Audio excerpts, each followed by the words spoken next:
అదే RTV app వార్తల్ని క్షణాల్లో చదివే అవకాశం ఉంటుంది. ఒక న్యూస్ పేపర్, ఒక టెలివిజన్ ఛానల్ మీ చేతుల్లో ఎప్పుడూ ఉంటాయి. ఒక మంచి వాతావరణంలో భారతీయ జనతా పార్టీ జనసేన అధ్యక్షులు పవన్ కళ్యాణ్ గారితో ఒక మంచి వాతావరణంలో ఇప్పుడే ఒక కోఆర్డినేషన్ మీటింగ్ జరిగింది. భారతీయ జనతా పార్టీ ముఖ్య నాయకులతో వారు మాట్లాడడం జరిగింది.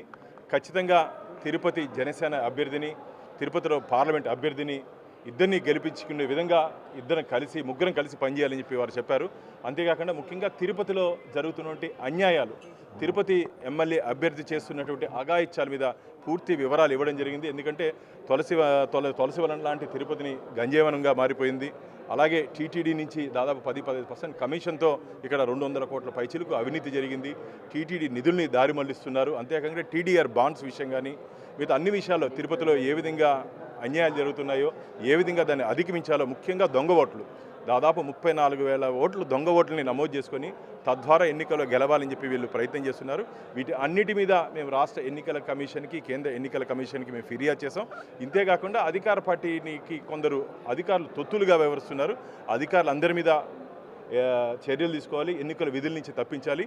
ఇక్కడ పనిచేస్తుంటే కొందరు పోలీస్ అధికారులు, రెవెన్యూ అధికారులు ఇప్పటికి కూడా అధికార పార్టీకి కొమ్ము కాస్తున్నారు. వాళ్ళందరినీ ఎన్నికల విధించి తప్పించాలని చెప్పి ఒక డీటెయిల్ రిపోర్టు దాదాపు 45 నిమిషాలు పవన్ కళ్యాణ్ గారు మాతో చర్చించడం జరిగింది. వారు కూడా రేపటి నుంచి రోజు తిరుపతిలో జరుగుతుండే అన్యాయాల మీద ట్వీట్ చేస్తానని చెప్పారు. ముఖ్యంగా స్వామివారి పవిత్రతను కాపాడే దిశగా మేము ఉంటాము.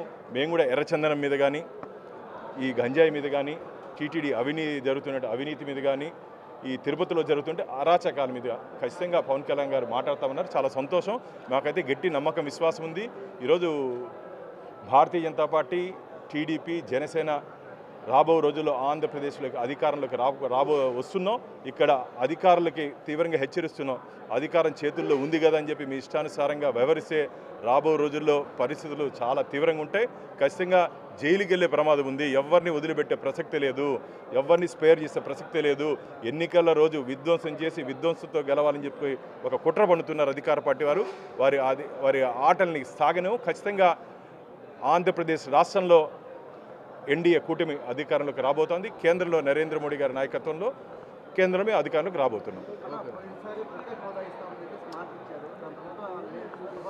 ప్రత్యేక తరగతి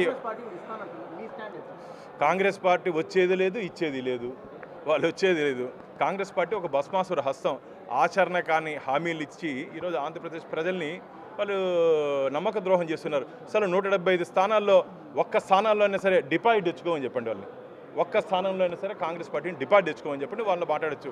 ప్రత్యేక తరగతి హోదాతో పాటు ప్రత్యేక ప్యాకేజు కేంద్ర ప్రభుత్వం ఇవ్వడం జరిగింది. కాబట్టి ఆంధ్రప్రదేశ్ ప్రజల్ని కేంద్ర ప్రభుత్వం అన్ని విధాలా ఆదుకుంటుంది.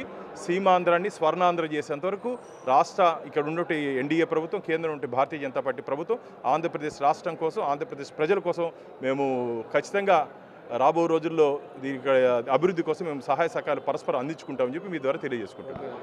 మరిన్ని వీడియోస్ కోసం ఛానల్ ని సబ్స్క్రైబ్ చేయండి. లేటెస్ట్ అప్డేట్స్ కోసం వాట్సాప్ ఛానల్ ని ఫాలో చేయండి. అండ్ లింక్ డిస్క్రిప్షన్ లో ఉంది.